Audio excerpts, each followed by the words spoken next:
this many. And this is my Communications 101 informative speech about suicide. Our minds are a beautiful thing, but it can also be our worst enemy. People don't realize that it's our mind who is our biggest critic. They think that they just let our minds go and that are having issues with our thoughts.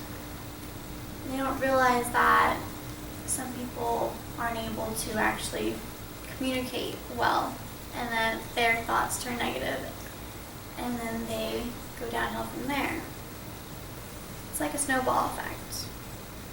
So what causes people to get these negative thoughts and to feel hopeless to the point where they feel like they are a burden on us and that they have to either commit or attempt suicide?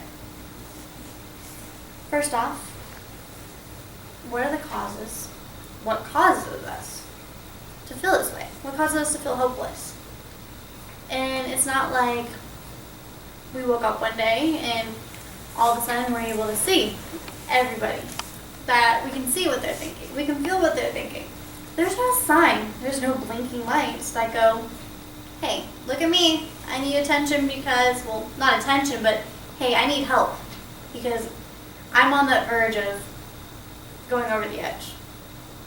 There's no way we can see it unless you find the signs, which I'll be speaking about later on. What causes us to feel hopeless? I mean, you just wake up one morning and realize that, hey, I feel like I'm a burden today. Let's go take a walk somewhere else. You don't think these things. There's no way you can see the cause coming when it's in yourself, that is. See, suicidal thoughts are quite common, and even people living good lives can experience them now and then, by Peter Michelson, which is true. I mean, there's not just one specific group of people that result in this. There's not blinking lights of one gender or one age and so forth. It could be anybody, anywhere, at any time, and people don't realize that. Secondly, we can start to see the signs, because there is signs. It's not like a blinking light, obviously, but we can see the signs of suicide. It's those who tend to feel isolated. They are the ones that tend to give the whole, who cares?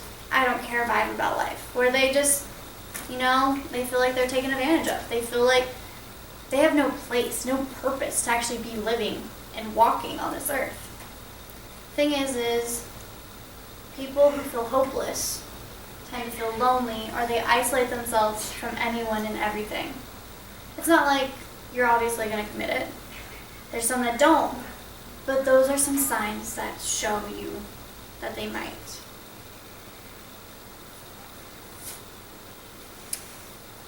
Biggest difference that we've seen in studies about who attempts and who commits suicides is told by Todd Kashdan.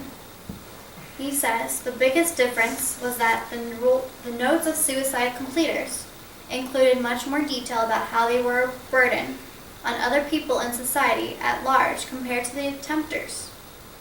So it's like we have to go forward. We have to be able to help them. And studies have shown that people who actually go through the last step, the last leap over the edge, they have very high pain tolerance. It's not the pain that causes us to commit suicide. It's the feeling that we're a burden, that we're hopeless, and that we need to do something. But instead, they do something by ending themselves. So, after speaking about what the causes are, what the signs are, we go into how we can overcome these things.